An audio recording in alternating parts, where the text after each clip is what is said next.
الحمدللہ رب العالمین والصلاة والسلام علی محمد الامین اعوذ باللہ من الشیطان الرجیم بسم اللہ الرحمن الرحیم۔ خواتین و حضرات، ہم سورہ بنی اسرائیل کی آیت 73 سے درس کی ابتدا کر رہے ہیں۔ اس سے پیچھے یہ تنبیہ کی گئی کہ انسان اگر دنیا میں اندھا بنا رہتا ہے تو قیامت میں بھی اسی طرح اٹھے گا۔ اس سے بڑا کوئی خسران کا معاملہ نہیں ہو سکتا۔ انسان کی آنکھ اس ابدی زندگی میں کھلے اور وہاں اس کی بینائی ہی سلب ہو جائے۔ فرمایا تھا کہ اس وقت وہ یہ محسوس کریں گے کہ جو راستہ سیدھا منزل مقصود تک جاتا تھا اس کو جب انہوں نے دنیا میں چھوڑ دیا تو یہاں پر بھی اس سے بہت دور پڑے ہوئے ہیں۔ اس کے بعد پھر رسالت مآب صلی اللہ علیہ وسلم کی طرف التفات ہوا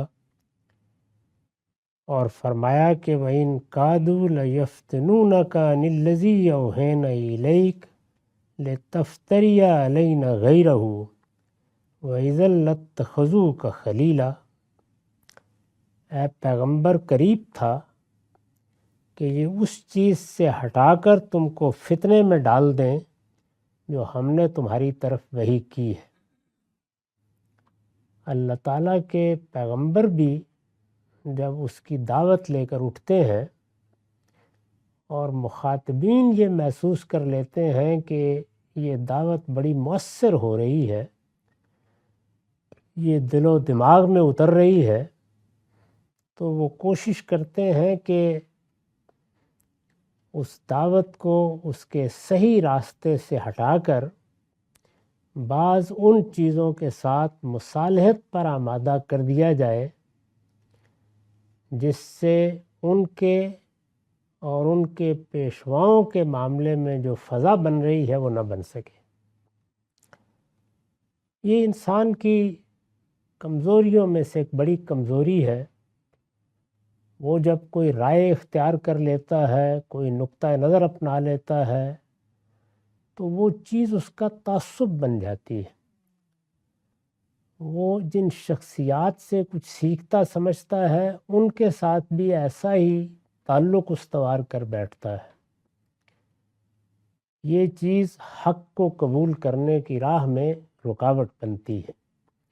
اسی لیے بار بار توجہ دلائی جاتی ہے کہ جن لوگوں کو اللہ تعالیٰ دین کا علم دے وہ بھی اپنی یہ حیثیت اپنے مخاطبین پر واضح کرتے رہیں کہ وہ پیغمبر نہیں ہیں۔ عام انسانوں کی حیثیت سے اللہ نے اگر ان کو کچھ علم دیا ہے یا انہوں نے کسی خاص علم میں محنت کی ہے تو اس پر اللہ کے شکر گزار ہوں، لیکن لوگوں کو اپنا غلام نہ بنائیں۔ ان میں آزادی اور حریت پیدا کریں، ان کو سوچنے کے طریقے سکھائیں، ان کو تعصبات کے بغیر رائے قائم کرنے کی تعلیم دیں، اور ان میں اگر کوئی عقیدت پیدا کرنی ہے تو وہ اللہ کے پیغمبر سے پیدا کریں، اس لیے کہ وہی اس کے مستحق ہیں کہ کوئی بندہ مومن ان کو اپنی عقیدت کا مرجع بنائے۔ باقی لوگ ہمہ شمہ انسان ہیں، انسان کی حیثیت سے اگر کوئی خدمت کرتے ہیں تو ان کا شکر گزار ہونا چاہیے، ان کی عزت بھی کرنی چاہیے، لیکن وہ کسی تعصب کا موضوع نہیں بن سکتے۔ اسی طرح یہ بات علماء کے مخاطبین کو بھی بتانے کی ضرورت ہوتی ہے کہ انہیں حق کا سچا طالب بن کے رہنا ہے۔ اللہ کا پیغمبر زمین پر موجود ہے تو وہ تو یہ مطالبہ کرنے کا حق رکھتا ہے کہ میں اللہ تعالیٰ کی طرف سے بینہ پر ہوں، میری زبان سے جو کچھ نکلتا ہے وہی حق ہے، اس لیے تم نے مجھ کو اگر مان لیا تو پھر کسی اور طرف دیکھنے کی ضرورت نہیں ہے۔ لیکن پیغمبر کے سوا یہ کسی اور کا کام نہیں ہے، اسے تو اپنے مخاطبین کو بار بار تعلیم دینی چاہیے کہ سب اہل علم دین کے خدام ہیں، سب کی طرف رجوع کرو، سب کی بات سنو، جس کی جو بات اقرب الصواب نظر آئے، زیادہ صحیح نظر آئے، اس کو قبول کرو۔ یہ خیال بھی کرنا غلط ہے کہ اب کسی ایک شخصیت کی ہر بات صحیح ہو سکتی ہے۔ انسان غلطی کرتے ہیں، صحیح و خطا ہی سے اپنا علم آگے بڑھاتے ہیں، انسان اس سے آگے نہیں بڑھ سکتا۔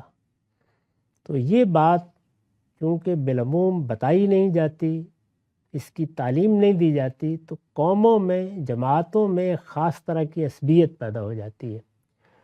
وہ عصبیت بعض نظریات سے بھی ہوتی ہے، بعض افراد سے بھی ہوتی ہے۔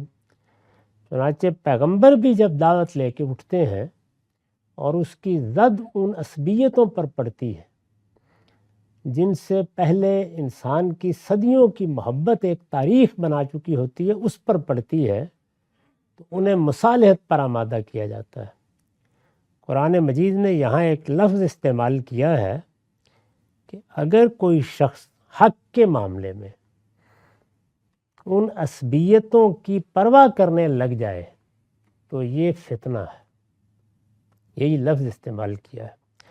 چنانچہ فرمایا ہے کہ اے پیغمبر، ہم نے جو تمہاری طرف وحی کی ہے وہ سراسر حق ہے، وہ اللہ کی طرف سے آئی ہے، اس میں کسی شیطان کی دراندازی کا کوئی سوال نہیں ہے، اس میں انسان کی صحیح و خطا کا بھی کوئی شائبہ نہیں ہے، وہ تو ہر لحاظ سے حق ہے۔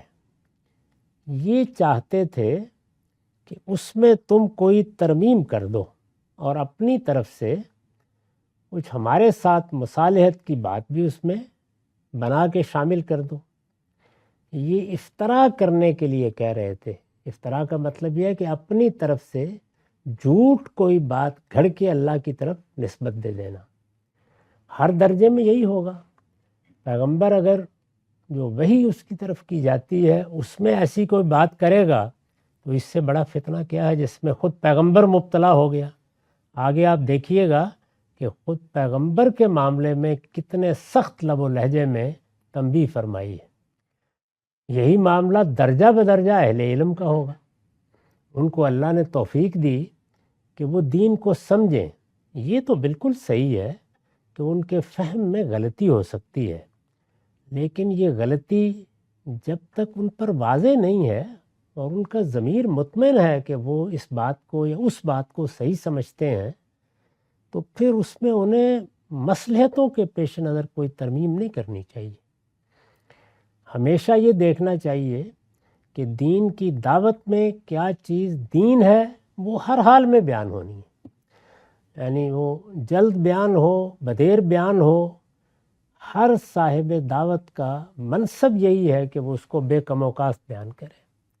یہ دین ہے تو یہ پہنچنا چاہیے لوگوں تک، کیونکہ انسانوں کا دین کے معاملے میں یہ اختیار نہیں ہے کہ وہ اس میں اپنی طرف سے ترمیم کر دیں، اسے اپنے فلسفیانہ ذہن کے مطابق بنا لیں، اس میں اپنے خیالات داخل کر دیں۔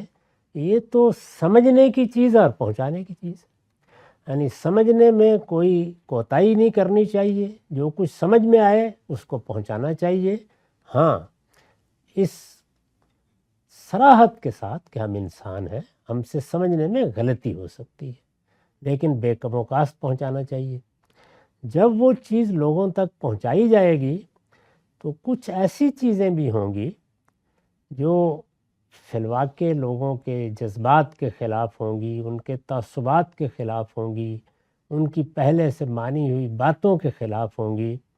ان کو حکمت کے ساتھ ضرور بیان کرنا چاہیے، لیکن بیان تو ہوں گی۔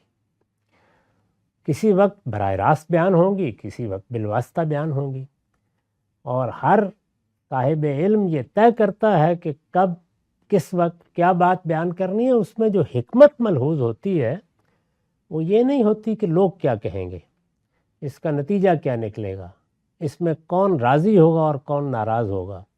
اس میں حکمت یہ ملحوظ ہوتی ہے کہ یہ بات لوگوں کے ذہن میں پہنچنی چاہیے۔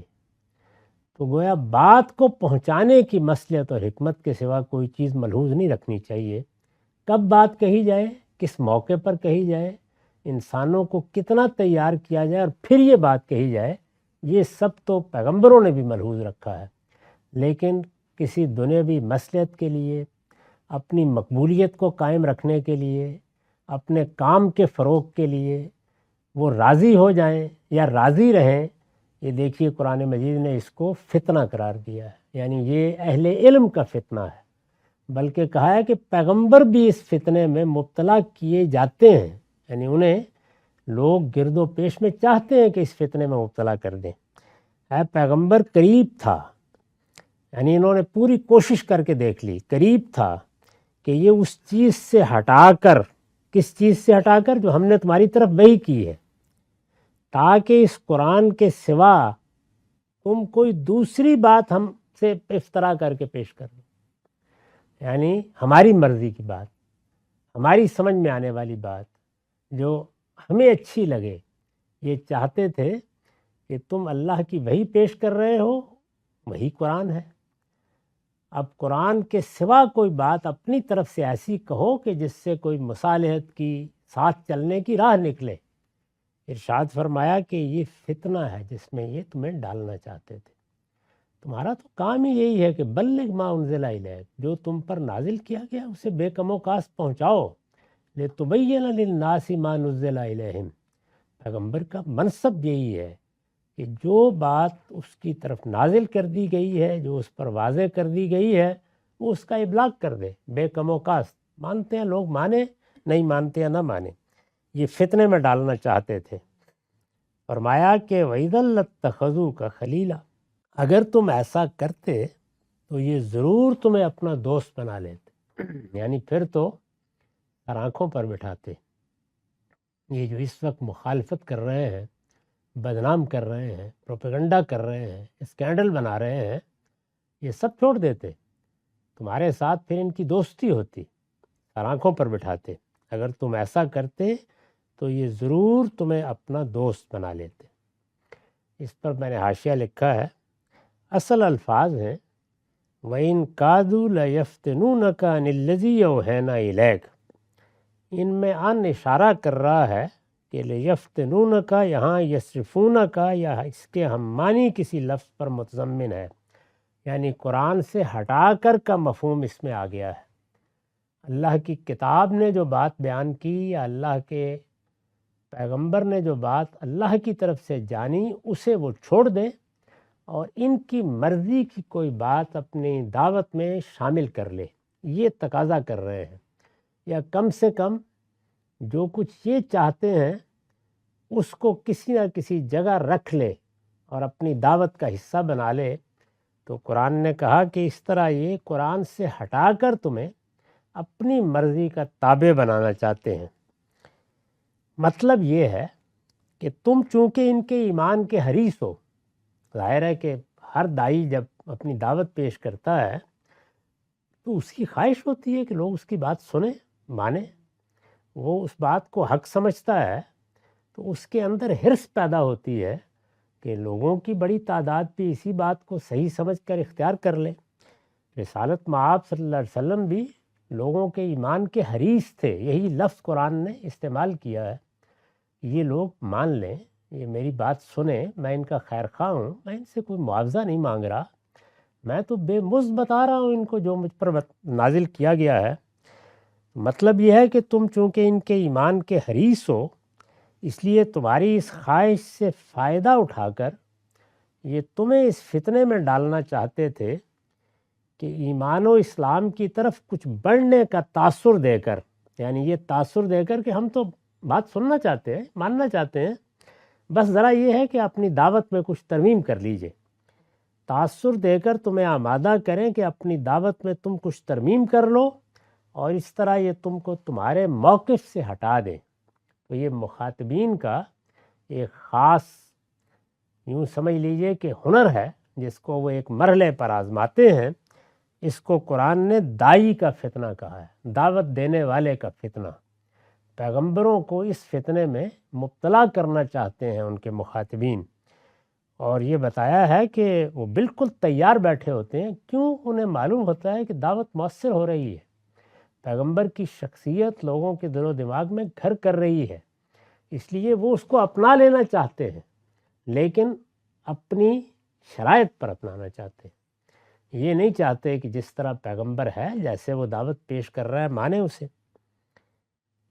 اب یہ دیکھیے کہ قرآن نے اس پر کیا تبصرہ کیا ہے۔ فرمایا وَلَوْلَا أَن ثَبَتْنَاكَ لَقَدْ كِدتَّ تَرْكَنُ إِلَيْهِمْ شَيْئًا قَلِيلًا، اور اگر یہ بات نہ ہوتی کہ ہم نے تمہیں مضبوط بنائے رکھا، یعنی اس سے معلوم ہوا کہ یہ ترغیب ایسی ترغیب ہوتی ہے کہ اس میں پاؤں پھسلنے کے بڑے امکانات ہوتے ہیں۔ لوگ بات سن لیں گے، یہ کیا ہے؟ اگر دو چار باتوں کے معاملے میں اخفاء سے کام لے لیا جائے یا اس میں صحیح بات نہ کہی جائے تو چلیے باقی بہت سی باتیں تو لوگ مان لیں گے نا۔ تو یہ چیز جب پیدا ہوتی ہے تو انسان کے لیے پا برجا رہنا، استقامت سے کھڑے رہنا آسان نہیں ہوتا۔ قرآن مجید یہ کہتا ہے کہ اگر یہ بات نہ ہوتی کہ ہم نے تمہیں مضبوط بنائے رکھا، یعنی چونکہ تمہارے دل میں کوئی کھوٹ نہیں تھا، تو یہ حملہ جب ہوا اور اس طرح کی باتیں کہی گئیں تو طبیعت میں آمادگی بھی پیدا ہو جاتی ہے کہ کچھ بات مانی لی جائے۔ فرمایا کہ اس موقع پر تمہاری نیکی، تمہارا خیر، تمہارا باطنی اخلاص تمہارے کام آیا، اور پھر ہم نے توفیق دی کہ جمے رہو۔ یہ ہماری توفیق تھی۔ یہ میں کئی مرتبہ عرض کر چکا ہوں کہ انسان جب ہر طرح کے فتنوں میں اپنے آپ کو محفوظ رکھتا ہے اور پوری کوشش کے ساتھ محفوظ رکھتا ہے، اور پھر کوئی ایسا فتنہ پیدا ہو جاتا ہے کہ جس میں اس کا امکان ہوتا ہے کہ قدم پھسل جائیں گے، تو وہاں اللہ کی طرف سے یہ انعام دیا جاتا ہے کہ وہ خود بندے کا ہاتھ پکڑ لیتا ہے۔ جیسے کہ یوسف علیہ السلام کے بارے میں ہم نے دیکھا کہ وہاں بھی یہی کہا گیا کہ حالات ایسے پیدا ہو گئے تھے کہ اگرچہ نوجوان اور یہ جوان رانا اپنے آپ کو محفوظ کیے ہوئے تھے چاروں طرف سے، لیکن ایک وقت ایسا آ گیا تھا کہ جس میں ہمت بہا، اس کے پاؤں بھی پھسل جاتے، لیکن پھر ہم نے اپنی برہان سامنے کر لی۔ یہاں رسول اللہ کو یہی کہا ہے کہ یہ چیز پیدا ہو جاتی اگر ہم نے تمہیں مضبوط نہ بنائے رکھا ہوتا۔ تو فرمایا کہ تو بعید نہیں تھا کہ تم بھی ان کی طرف کچھ جھک پڑو۔ یعنی انسان بعض موقعوں کے اوپر ایسی صورتحال سے دوچار ہو جاتا ہے۔ اس کو پہلے فتنہ قرار دیا ہے کہ یہ فتنہ ہے، بڑی آزمائش ہوتی ہے۔ اس پر میں نے لکھا ہے مطلب یہ ہے کہ ان کی پیشکش کو سن کر تم بھی کچھ تذبذب میں پڑ گئے تھے، مگر راہ حق پر تمہاری استقامت کے صلے میں، یعنی جو کچھ اس سے پہلے اپنے آپ کو تم نے مضبوط رکھا، اس کے صلے میں خدا کی توفیق شامل حال ہوئی اور اس نے تمہیں اس صورتحال سے نکال دی۔ تو یہ اللہ تعالیٰ کی طرف سے نیکی اور خیر کی توفیق ہے جو مانگنی چاہیے، کیونکہ انسان پیغمبر بھی ہو تو انسان ہی ہوتا ہے۔ تو یہ دیکھیے قرآن نے کیا کہا ہے۔ استاذ امام لکھتے ہیں یہ امر یہاں ملحوظ رہے کہ نبی کے معصوم ہونے کے یہ معنی نہیں کہ اس کو کوئی تذبذب کی حالت پیش نہیں آتی، اضطراب پیدا ہو جاتا ہے، یعنی خیال ہوتا ہے کہ اس بات پر غور کر لیا جائے، یا کوئی غلط میلان اس کے دل میں خطور نہیں کرتا، یہ مطلب نہیں ہوتا، بلکہ اس کے معنی صرف یہ ہے کہ اول تو اس کا کوئی میلان کبھی جانب نفس میں نہیں ہوتا، یعنی یہ نہیں ہوتا کہ نفس کی کسی انگیخت سے متاثر ہو کر وہ کسی غلط چیز کے بارے میں سوچے، بلکہ ہمیشہ جانب خیر میں ہوتا ہے، نیکی کو حاصل کرنے۔ تو یہاں کیا ہے؟ لوگ ایمان لیں، لوگ صحیح بات جان لیں، یہاں کوئی ذاتی مفاد نہیں پیش نظر ہوتا۔ یہ خواہش پیدا ہو جاتی ہے اور یہ تذبذب پیدا کر دیتی ہے کہ کہیں میں کوئی بڑی سخت بات تو نہیں کر رہا، میں نے کسی بات میں کچھ شدت تو نہیں اختیار کر لی، اگر میں اس میں تھوڑی نرمی کر لوں تو ممکن ہے کہ لوگوں کے دل کھل جائیں۔ تو اس میں سرتاسر نیکی اور خیر کا جذبہ ہوتا ہے، اس میں حدود سے تجاوز کا خطرہ پیدا ہو جاتا ہے۔ دوسرے یہ کہ جانب خیر میں بھی اگر وہ کوئی ایسا قدم اٹھاتا نظر آتا ہے جو صحیح نہیں ہوتا تو اللہ تعالیٰ اس سے اس کو بچا لیتا ہے اور صحیح سمت میں اس کی رہنمائی فرما دیتا ہے۔ یہاں اسی کو بیان کیا ہے کہ جب ایسی صورت پیدا ہوئی تو اللہ تعالیٰ نے تمہیں پابرجا کر دیا، تمہارے اندر استقامت پیدا کر دی، تمہیں توفیق دی کہ تم اپنی جگہ کھڑے رہو۔ لیکن اگر پابرجا نہ رہتا پیغمبر، اگر اس موقع پر تذبذب سے نکل کر ان کی مصالحت کی پیشکش کو قبول کر لیتا، اگر جو کچھ وہ کہہ رہے تھے وہ مان لیتا تو پھر کیا ہوتا کہ سن لیں۔ فرمایا کہ اگر ایسا ہوتا اذن لَأَذَقْنَاكَ ضِعْفَ الْحَیَاةِ وَضِعْفَ الْمَمَاتِ، اگر ایسا ہوتا تو ہم تمہیں زندگی میں بھی دوہرے عذاب کا مزہ چکھاتے اور موت کے بعد۔ اتنی بڑی ذمہ داری ہے یہ جب کسی شخص کو نبوت کے منصب پر فائز کیا جاتا ہے، یعنی یہ کوئی لائسنس نہیں ہوتا، نہ یہ فضیلتوں کا کوئی بیان ہے، بڑی بھاری ذمہ داری ہے۔ اور آپ اندازہ کیجئے کہ دعوت دی ہے، مصیبتیں اٹھائی ہیں، تکلیفیں جھیلی ہیں، ساتھیوں کے اوپر مظالم ہوئے ہیں، اس میں کوئی مرحلہ ایسا آ گیا جب ذرا سا دل میں خیال پیدا ہوا ہے کہ کوئی تھوڑی بات ان کی بھی مان لینی چاہیے، اور اس لیے نہیں ہوا کہ خود کچھ حاصل کرنا ہے، اس پر اتنی شدید تنبیہ ہے۔ تو فرمایا کہ اگر ایسا ہوتا تو ہم تمہیں زندگی اور موت دونوں کا دوہرا عذاب چکھاتے۔ عام لوگوں کے لیے جو اس طرح کی کسی غلطی پر عذاب یا سزا ہو سکتی ہے، تمہارے لیے وہ دوہری ہوتی، دوہرا عذاب سکھاتے۔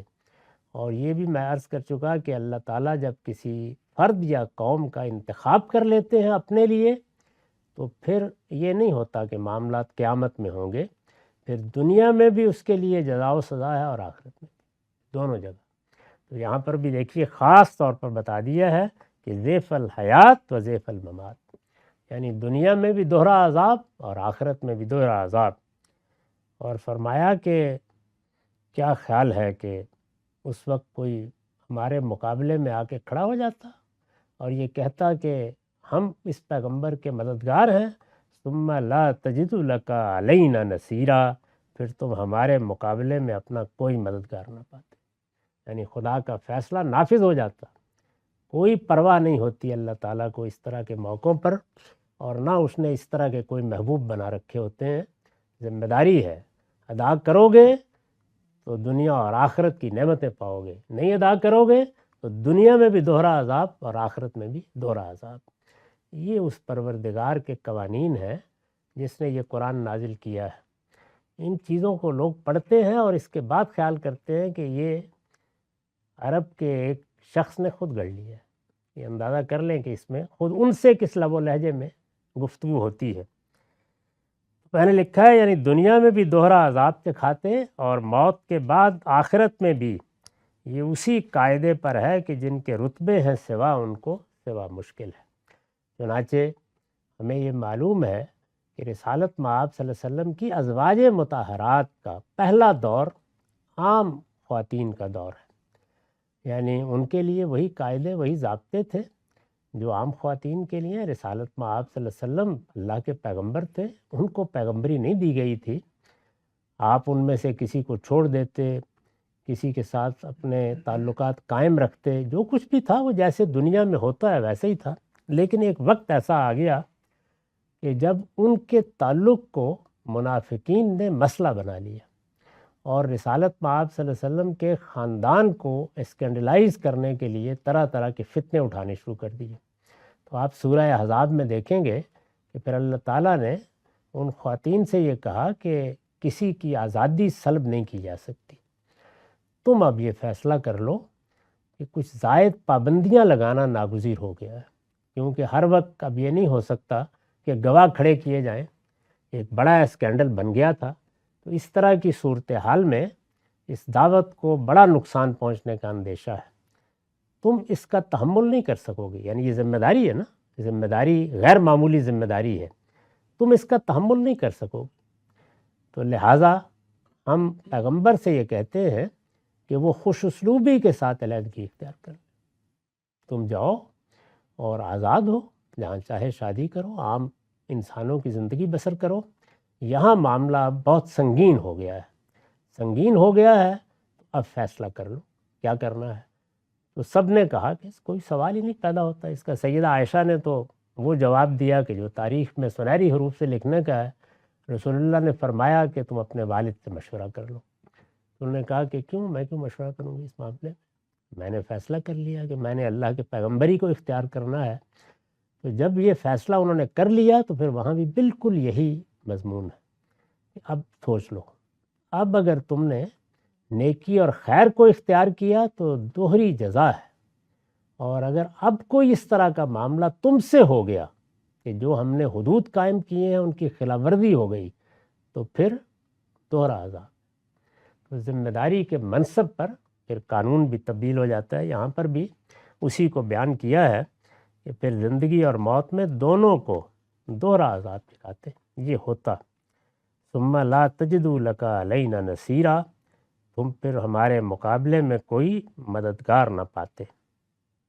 اس پر میں نے لکھا ہے کہ اس میں خطاب اگرچہ رسول اللہ صلی اللہ علیہ وسلم سے ہے، یعنی آپ کو خطاب کر کے کہا ہے، لیکن جو اس میں غصہ محسوس ہوتا ہے اس کا رخ حضور کی طرف نہیں ہے، لیکن عتاب کا رخ اگر غور کیجئے تو انہی منکرین کی طرف ہے جو سمجھوتے کی تجویزیں لے کر آ رہے تھے۔ انہیں تنبیہ فرمائی ہے کہ جس پروردگار کی دعوت کے جواب میں وہ اس طرح کی تجویزیں پیش کر رہے ہیں وہ انہیں کس نگاہ سے دیکھتا ہے، یعنی ان کو بتانا مقصود ہے۔